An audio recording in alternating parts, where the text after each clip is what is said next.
একটা কথা না বললেই নয়, আমরা অনেকেই ইউটিউবে ভিতরে অনেক বক্তাদের আমরা অনেক আলোচনা শুনে থাকি। আমাদের দেশের প্রাণপ্রিয় একজন নাম করা সকলেরই হৃদয় স্পন্দন, আমরা মনে করি অনেক বড় আলেম, তার কিছু কিছু বক্তব্য আসলে এটা আমাদের জন্য অনেকেই দুঃখজনক ব্যাপার। দুঃখজনক অনেক বক্তব্য করে এমন বক্তব্য দেয়, এই নিয়ে অনেকে বলতে দেয় বড় আলেম কইছে, আপনি কি বড় আলেম নাকি? আপনি তো ছোট একজন আলেম।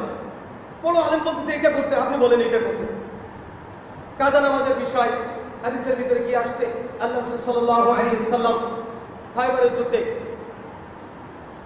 রাসূলুল্লাহ সাল্লাল্লাহু আলাইহি ওয়াসাল্লামকে কাফেরদের যন্ত্রণায় কাফেররা এমন ভাবে ঘিরে রাখছিল যে রাসূলুল্লাহ সাল্লাল্লাহু আলাইহি ওয়াসাল্লাম জোহর, আসর, মাগরিব, ইশার নামাজ উনি আদায় করতে পারেন নাই।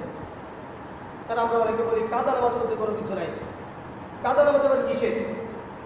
ইচ্ছাই হোক অনিচ্ছাই হোক আপনি ফজর নামাজ পড়েন নাই, ওটা আপনার পড়া লাগবে না? ওটা আপনার জিম্মায় রয়ে গেছে না? আপনি একজনের কাছ থেকে একটা কি আনলেন, কিছু ধার আনলেন, কিছু টাকা আনলে 100 টাকা, এই লোকটা যদি না দেন তাহলে তুমি দাবি ছেড়ে দিবি নাকি? আপনার তাহলে আপনাকে দেওয়া লাগবে না? ওই সে আপনার কাছে পাওয়া যাবে না? এখন আল্লাহ পাক রব্বুল আলামিন আমাদের পরে জিম্মাদারি দিয়েছেন 5 ওয়াক্ত নামাজ পড়া। কোনো ঘটনা করবে আপনি এটা পড়তে পারেন নাই, পড়েন নাই, তাহলে এর কি এটা আপনার জিম্মায় থেকে দাও? হ্যাঁ, কাজা নামাজ আদায় করা লাগবে না? হাদিসের ভিতরে আল্লাহ রাসূল সাল্লাল্লাহু আলাইহি ওয়াসাল্লাম বুখারী শরীফের হাদিস, তিরমিজি শরীফের হাদিস, আবু দাউদ শরীফের হাদিসের ভিতরে আল্লাহ রাসূল সাল্লাল্লাহু আলাইহি ওয়াসাল্লাম বলেন, কাফেরদের যন্ত্রণায় সাহাবীরা এবং রাসূল সহ যোহর, আসর, মাগরিব, ইশা কয় ওয়াক্ত নামাজ? 4 ওয়াক্ত নামাজ উনি পড়তে পারেন নাই। 4 ওয়াক্ত নামাজ যখন পড়তে পারেন নাই, গভীর রাত হয়ে গেছে, রাসূলুল্লাহ সাল্লাল্লাহু আলাইহি ওয়াসাল্লাম সাহাবীদেরকে ডাকলেন, হযরত বিলাল রাদিয়াল্লাহু তাআলাকে ডাকলেন। বিলালকে বললেন, বিলাল তুমি আযান দাও। আযান দিলেন বিলাল রাদিয়াল্লাহু তাআলা, সবাই দাঁড়িয়ে বিলালকে ইকামত দিতে বললেন, ইকামত দিলেন। রাসূলুল্লাহ সাল্লাল্লাহু আলাইহি ওয়াসাল্লাম জোহরের নামাজ আদায় করলেন। রাত 10টা থেকে জোহরের নামাজ আদায় করলে হবে? এটা কি আদায় হবে? কাজা আদায় হবে নাকি আজা আদায় হবে? জোহরের নামাজ কোন সময় পড়তে হবে? 12টা থেকে নিয়ে 2টা পর্যন্ত, এই ভিতর না? নাকি আসরের পরে পড়তে হবে? আসরের পরে পড়লে সেটা কাজা হবে না? রাসূলুল্লাহ সাল্লাল্লাহু আলাইহি ওয়াসাল্লাম সাহাবীদেরকে বললেন, আবার বিলাল রাদিয়াল্লাহু তাআলা ইকামত দিলেন। রাসূলুল্লাহ সাল্লাল্লাহু আলাইহি ওয়াসাল্লাম জোহরের নামাজ আদায় করলেন। আবার বললেন, বিলাল তুমি ইকামত দাও। আবার ইকামত দিলেন। আসরের নামাজ আদায় করলেন। আবার ইকামত দিলেন।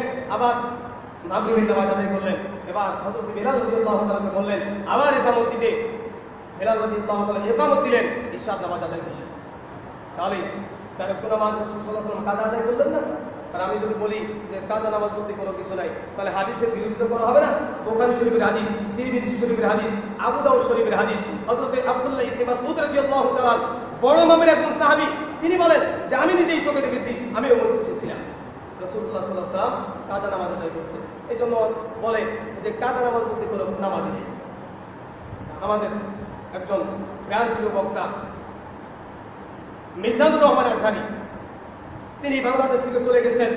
সেখানে যে লাইভে বিভিন্ন সময় রোজার আগে বক্তব্য দিয়েছেন যে তারাবি নামাজে কোরআন শরীফ থেকে পড়া জায়েজ।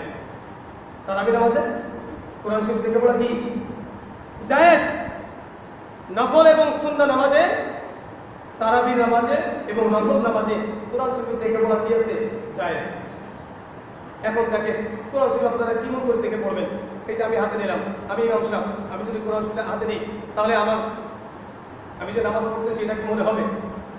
আমি দাঁড়িয়ে কোরআন শরীফ তেলাওয়াত করতেছি এরকম ভাবে, একটা পৃষ্ঠা পড়লাম আর পৃষ্ঠা এরকম উল্টাইলাম, তাহলে আপনি যদি দেখেন আমাকে আমি দাঁড়িয়ে কি করতেছি, এই কোরআন শরীফ তেলাওয়াত করতেছি, আপনি মনে করবেন যে কি হুজুর মনে দাঁড়ায় মানে কোরআন শরীফ তেলাওয়াত করছে, হুজুর মনে নামাজের ভিতরে নেই, এরকম না? এখন এই কোরআন শরীফটা খুলে সামনে খুলে যদি আমি নামাজ আদায় করি, এখন সিজদায় যাওয়ার সময় কোরআন শরীফটা কি করবো? এরকম দিয়ে পাশে রেখে দিব, তারপর রুকুতে যাব, তারপর সিজদায় যাব। এই জন্য ইমাম আবু হানিফা রাহমাতুল্লাহ আলাইহি বলেছেন না, কোরআন শরীফ থেকে পড়া জায়েজ নয়। কারণ যদি কোরআন শরীফ থেকে নামাজ আদায় করতে হয় তাহলে আমলে কাসির হবে। কি হবে? আমলে কাসির। আমলে কাসির কি?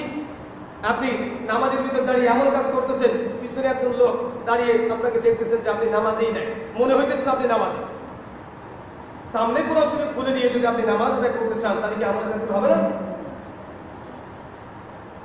আর আমি এর উত্তরে বলছি যে আমাদের দেশে, আমাদের বাংলাদেশে কোরআন শরীফ না দেখে পড়ার হাজার হাজার হাফেজ, হাজার হাজার আলেম যারা কোরআন শরীফ না দেখে নামাজ পড়ার যোগ্যতা রাখে ইনশাআল্লাহ। ওই ফুটবল এখানে চলবে। বাংলাদেশের মানুষ এখন অবুঝ নাই, সকলে বুঝছে। দ্বিতীয় নম্বর উনি বলছেন তারাবি নামাজে আমরা অনেকে বলি 8 রাকাত, অনেকে বলি 20 রাকাত ফতোয়া দিই।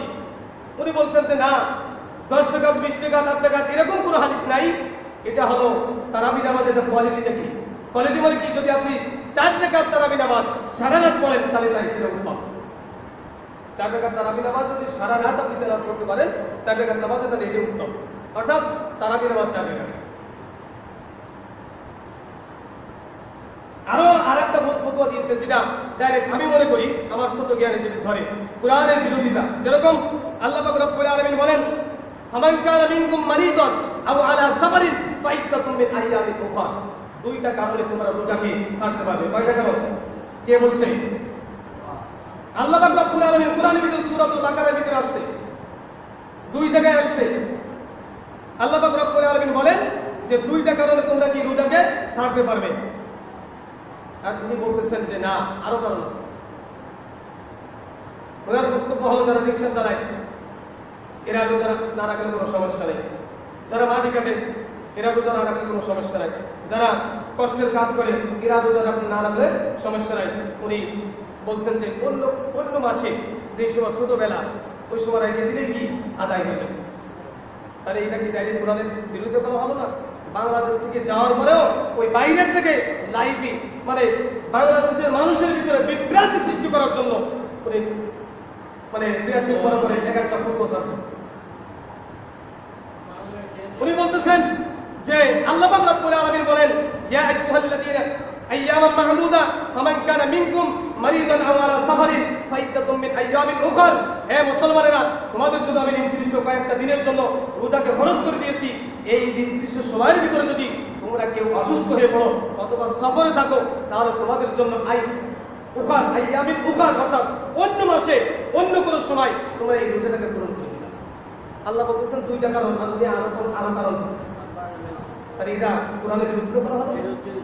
আরো উনি বক্তব্য দিয়েছেন, আল্লাহ পাক রব্বুল আলামিন কোরআনের ভিতরে বলেন, ওয়াকুল লিল মুমিনিনা ইয়াগুদ্দুনা মিন আবসারিহিম ওয়া ইয়াহফাযুনা ফুরুজাহুম ওয়া লা ইউবদিনা যিনাতাহুন্না ইল্লা মা যাহারা।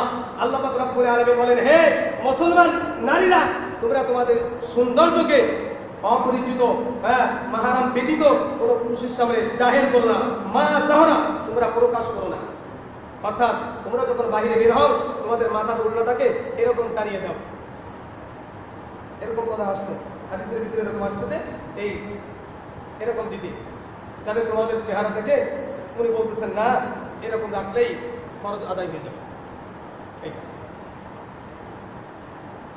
যদি কোনো ব্যক্তি কোনো মহিলা এই চেহারাটা খুলে রাখে তাহলে তার পর্দা হবে। আর আল্লাহ বলতেছেন কি বলতেছেন? পর্দা করতে হলে তোমাদের এই মাথার থেকে কি কাপড় বলে উল্টাটা ছেড়ে দাও। অর্থাৎ তোমাদের চেহারা যদি কি তাফসীরের ভিতরে আসে, চেহারা যদি না দেখতে পাবে দেখা যায় 14 জন পুরুষের সামনে তোমার চেহারাটা মহিলা করে দেখাতে পারবে। এই 14 জন বাদে অন্য কোনো পুরুষের সামনে তুমি দেখাইতে পারবে না। 14 জনের পরে আরেকজন পুরুষ আছে 15 জন, 15 নম্বর। এই পুরুষটা হলো যেই মহিলাকে যেই পুরুষ বিবাহ করার জন্য দেখতে যাবে, ওই বিবাহ করানোয়ালা পুরুষ ওই মহিলার চেহারাটা দেখতে পারবে। এটা অনুমতি আছে। হাতের কবজি দেখাইতে পারবে, একটু পাও একটু দেখাইতে পারবে। যারা যেই পুরুষ মহিলাকে বিবাহ করার জন্য মেয়ে দেখতে যাবে এই লোকটা দেখতে পারবে। এ ব্যতীত অন্য কোন পুরুষের সামনে তোমার চেহারাটা সৌন্দর্যকে কি জাহির করো না। উনি বলতেছেন যে না, এই মুখটা খোলা রেখে তার সব অঙ্গ প্রত্যঙ্গকে গাইকে রাখলেই কি পর্দা হবে। তাহলে এটাকে কোরআনের বিরুদ্ধে করা হলো না? কোরআনে কি বিরুদ্ধে করা হলো না? তাহলে আল্লাহ পাক রব্বুল আলামিনের কোরআনের বিরুদ্ধে করলে মুসলমান কি এটা সহ্য করবে? মুসলমান সহ্য করবে?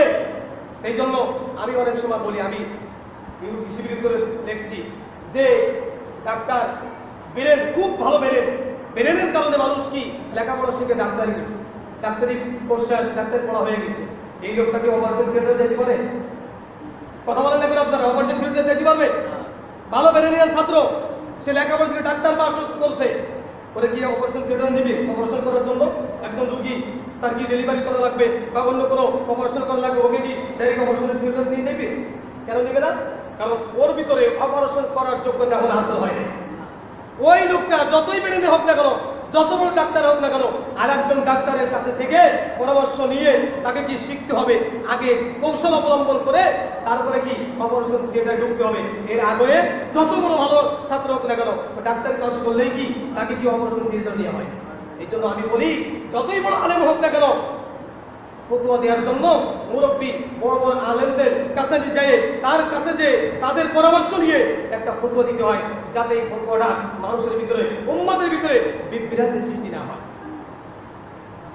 এই জন্য ভাই, আমরা এই সমস্ত থেকে আমরা বেঁচে থাকি, এই হেফাজত থেকে অনেকেই আমি মহাব্বত করি, উনাকে আমি মহাব্বত করি, উনার বয়ান আমার মোবাইলের ভিতরে অনেক আছে, আমি শুনি। কিন্তু যখনই কোনো ব্যক্তি ইসলামের পরে যত বড় আলেম হোক না কেন, যতক্ষণ কুরআন এবং হাদিসের পরে 100তে 100% থাকবে, তাকে অনুসরণ করা যাবে। যখন সে কুরআন এবং হাদিসের উল্টা এবং মানুষের ভিতরে, উম্মতের ভিতরে বিভ্রান্তি সৃষ্টি করার জন্য কোনো বক্তব্য দিবে, তখন আমরা কিন্তু ওটাকে গ্রহণ করবো না, আমরা ওটাকে প্রত্যাখ্যান করব। ওনার আরো অনেক বক্তব্য, যেরকম সুন্নাহ নামাজ, সুন্নাত ফজরের 2 রাকাত, জোহরের 6 রাকাত, মাগরিবের 2 রাকাত, ইশার 2 রাকাত, এই যে সুন্নাতগুলো যদি কোনো ব্যক্তি না পড়ে তাহলে গুনাহগার হবে না। স্পষ্ট বক্তব্য, যদি কোনো ব্যক্তি না পড়ে তাহলে কি হবে না? গুনাহগার হবে না। কিন্তু কেউ ইচ্ছাকৃতভাবে এই তরক করে ঠিক না। সুন্নাতে মুআক্কাদা রাসূলুল্লাহ সাল্লাল্লাহু আলাইহি ওয়াসাল্লাম পক্ষ থেকে তাকিদ আসছে, যেটা তাকিদ সহকারে আসছে, যে ফজরের সুন্নাত আল্লাহ রাসূল সাল্লাল্লাহু আলাইহি ওয়াসাল্লাম হাদিসের ভিতরে বর্ণনা করেছেন, ফজরের 2 রাকাত সুন্নাত আসমান এবং জমিনের মধ্যে যে ফাঁকা জায়গাটা আছে, এর থেকেও এই ফজরের 2 রাকাত সুন্নাত নামাজ উত্তম। রাসূলুল্লাহ সাল্লাল্লাহু আলাইহি ওয়াসাল্লাম ফজরের সুন্নাত 2 রাকাত আর জোহরের আগের 4 রাকাত সুন্নাত বলছেন, মা তারাকা সুন্নতি ফালাইসা মিন্নি, যে আমার সুন্নাতকে তরক করলো সে আমার দলভুক্ত নয়। তাহলে এরকম বিভ্রান্তিকর বক্তব্য থেকে আমরা সকলেই বেঁচে থাকি। আমাদের মাঝে আমরা যেটা কোনো বিষয় যদি আমাদের মাঝে খটকা লাগে, সাথে সাথে আমাদের দেশে যে সমস্ত আলেমুলামা আছে পাশে আপনাদের কাছে, তাদের কাছে পরামর্শ নেবেন, এরপরে এর থেকে বড় কাছে যান। কিন্তু ওই যে ইউটিউবের ভিতরে ওই একজন কি বললো তাই নিয়ে আপনারা লাফাই দেন। হুজুর কুরআন শরীফ তো নামাজের ভিতরে পড়া জায়েজ, সুন্নাত নামাজ না পড়লে কোনো সমস্যা নেই। এই জন্য দেখবেন অনেক শ্রেণীর লোকেরা কি মওদুদির নাম শুনছেন না? মওদুদি কুরআনের তাফসীর লিখছিল, তাফসীরুল কুরআন, এই সমস্ত বক্তব্য ওখান থেকে আসছে, এমনিতেই নয়। আল্লামা শামসুল হক ফরিদপুরি সদস্য মুহাম্মদ রাহমাতুল্লাহ আলাইহি এই লোকটাকে বলছিলেন, তাফসীরুল কুরআনের তাফসীর তুমি লিখছো, এটা কার তাফসীর থেকে লিখছো? এটা তো তোমার মন গড়া লিখছো, এটা তো তুমি কুরআন হাদিসের উল্টা লিখছো। কয় না, এটা যা লিখছি এটা সঠিক। এটা তো মওদুদি কালচার, ওদের ভিতরে মওদুদি কালচার ঢুকেছে। এই জন্য ওরা বলে যে আমি যেটা বলে এইটাই কি সঠিক। এই জন্য আমাদের বাংলাদেশের অনেক সরল বড় মুসলমান যা কয় ওইটাই মানে নেয়। এই কুরআন শরীফ থেকে পড়া সুন্নাত জায়েজ আছে, আমরা কুরআন শরীফ দেখি। আমি বলি বাংলাদেশে হাজার হাজার না লক্ষ লক্ষ হাফেজ আছে যারা কুরআন শরীফ না দেখে পড়ার যোগ্যতা রাখতে পারে। এই জন্য কুরআন শরীফ আমাদের ভিতর থেকে পড়া আমাদের কোনো প্রয়োজন নেই। জায়েজ থাকে, আমাদের কোনো প্রয়োজন নেই। ইমাম আবু হানিফা রাহমাতুল্লাহ আলাইহির মৃত্যুর পরে ইমাম শাফি রাহমাতুল্লাহ আলাইহি ওনার এলাকায় গেছে, যে এলাকায় ইমাম আবু হানিফা, ওই এলাকায় ইমাম শাফি রাহমাতুল্লাহ আলাইহি গেছে। ইমাম শাফি রাহমাতুল্লাহ মাযহাবের লোক, আমি জোরে কই আর তাকবীরে যাও, রুকুতে যাওয়ার আগে রাখতে দেয়। এখন ইমাম শাফি রাহমাতুল্লাহ আলাইহি জন্মের দিন ইমাম আবু হানিফা রাহমাতুল্লাহ ইন্তেকাল করেছে, অর্থাৎ ইমাম আবু হানিফার ইন্তেকালের পরেই ইমাম শাফির জন্ম। ইমাম শাফি রাহমাতুল্লাহ আলাইহি যখন ইমাম আবু হানিফার এলাকার ভিতরে গেছে, তার নামাজের ভিতরে আমিরও জোরে কয় না, তাকবীরও জোরে দেয় নাই, যে রুকুতে যাওয়ার আগে তাকবীর দেয়, এইটা দেয় নাই। নামাজ শেষে ইমাম সাহেবকে জিজ্ঞাসা করলো, হুজুর আপনি কেন, আপনি তো আপনার মাযহাব হলো আপনি সূরা ফাতিহা শেষে আমিন জোরে বলেন, আর রুকুতে যাওয়ার আগে আল্লাহু আকবার অর্থাৎ তাকবীর বলে তারপর রুকুতে যান, এই কাজটা কেন করলেন না? কয় আমি আসছি ইমাম আবু হানিফা রাহমাতুল্লাহ আলাইহির এলাকায়, তার সম্মানের জন্য, তার মাযহাব হলো আমিন আসতে বলবে, আর রুকুতে যাওয়ার আগে তাকবীর বলবে না। তার মাযহাব অনুযায়ী আমি তার সম্মান রক্ষার্থে আমি তার এলাকায় এই আমল করলাম। একজন বড় আলেম, বড় ইমাম আর একজন ইমামের সম্মানার্থে যদি এই আমলটা করতে পারে, তাহলে আমাদের দেশে এই ভুলভাল ফতোয়া দিয়ে মানুষের ভিতরে বিভ্রান্তি সৃষ্টি করার কোনো দরকার আছে? এই জন্য ভাই, আমরা সকলেই বেঁচে থাকার চেষ্টা করি এই সমস্ত জিনিস থেকে। যারা ডাইরেক্ট কোরআনের বিপরীত যে কথাবার্তা বলা হইতেছে, আমরা একটু যাচাই বাছাই করি। আমল করার আগে আমি যে কথা বলছি এটা আপনি 100% বিশ্বাস করেন না, আমার কথাগুলোকে আপনি কি একটু যাচাই বাছাই করেন। আমি যে ভুল বললাম নাকি সঠিক বললাম, আমি তো ভুল করতে পারি, নাকি আমার ভুল হবে না? আলেমের ভুল হয় না, ইমামের ভুল হয় না?